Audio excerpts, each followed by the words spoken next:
आपण अत्यंत महत्त्वपूर्ण अपडेट पाहतो. हा व्हिडिओ आपण शेवटपर्यंत पाहावा. 9 फेब्रुवारी 2026 लोकसभेत शिक्षण मंत्रालयाचे लेखी उत्तर आपण सविस्तर पाहणार आहोत. टी बाबत हा व्हिडिओ आपण शेवटपर्यंत पाहावा. टी बाबत 2011 पूर्वी नियुक्त शिक्षकांसाठी केंद्र सरकारची भूमिका काय आपण पाहणार आहोत. लोकसभेत शिक्षण मंत्रालयाचे लेखी उत्तर. नमस्कार मित्रांनो, चॅनलमध्ये आपले सर्व स्वागत आहे. तत्पूर्वी आपण नवीन असाल चॅनलला आता सबस्क्राईब करा, समोरील बेल आयकॉनला क्लिक करा. निश्चितच नवनवीन अपडेट अखिल तांबेसर क्लासेस चॅनल मार्फत सतत आपल्याला पाहायला मिळतील. पाहूया सविस्तर. आपण समोर परिपत्रक सुद्धा पाहणार आहोत. 10 फेब्रुवारी 2026 देशातील 2011 पूर्वी नियुक्त झालेल्या शिक्षकांच्या शिक्षक पात्रता परीक्षा टी संदर्भातील स्थितीबाबत केंद्र सरकारने लोकसभेत आपली भूमिका स्पष्ट केली आहे. लोकसभेतील अंतरांकित प्रश्न क्रमांक 1607 ला उत्तर देताना शिक्षण मंत्रालयाने ह्याबाबत सविस्तर माहिती दिली. टी बाबत कायदेशीर पार्श्वभूमी.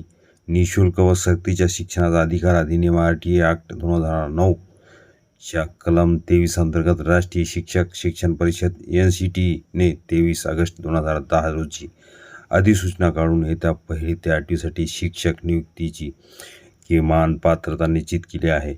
या अधिसूचनेनुसार शिक्षक होण्यासाठी टी परीक्षा उत्तीर्ण होणे अनिवार्य आहे. सर्वोच्च न्यायालयाचा महत्त्वपूर्ण निर्णय. भारताच्या सर्वोच्च न्यायालयाने 1 सप्टेंबर 2025 रोजी दिलेल्या निर्णयात टी ही अनिवार्य पात्रता असल्याचे स्पष्ट केले आहे. RTA कायद्याअंतर्गत येणाऱ्या सर्व शाळांमध्ये शिक्षक नियुक्तीसाठी टी आवश्यक असल्याचा निर्वाळा न्यायालयाने दिला. 2011 पूर्वी नियुक्त शिक्षकांसाठी दिलासा. RTA कायदा लागू होण्यापूर्वी नियुक्त झालेल्या शिक्षकांसाठी सर्वोच्च न्यायालयाने विशेष तरतूद केली आहे. ज्या शिक्षकांची सेवा उर्वरित कालावधी 5 वर्षापेक्षा जास्त आहे अशा शिक्षकांना निर्णयाच्या तारखेपासून 2 वर्षाच्या आत टी उत्तीर्ण करण्याची संधी देण्यात आली आहे. ज्या शिक्षकांची सेवा 5 वर्षापेक्षा कमी शिल्लक आहे त्यांना टी न देता निवृत्तीपर्यंत सेवेत राहण्याची मुभा देण्यात आली आहे. मात्र अशा शिक्षकांना टी पास होईपर्यंत पदोन्नती मिळणार नाही. पदोन्नतीसाठी टी अनिवार्य. सर्वोच्च न्यायालयाने स्पष्ट निर्देश दिले आहेत की नव्या नियुक्त्याबरोबरच पदोन्नतीद्वारे शिक्षक पद मिळवणाऱ्या सेवारत शिक्षकांसाठी टी ही अनिवार्य पात्रता राहणार आहे. केंद्र सरकारची भूमिका. केंद्र सरकारने स्पष्ट केले आहे की 2011 पूर्वी नियुक्त सर्व शिक्षकांना टी पासून पूर्ण सूट देण्याचा कोणताही विचार सध्या नाही. न्यायालयाच्या निर्णयानुसार पुढील कारवाई केली जाणार आहे.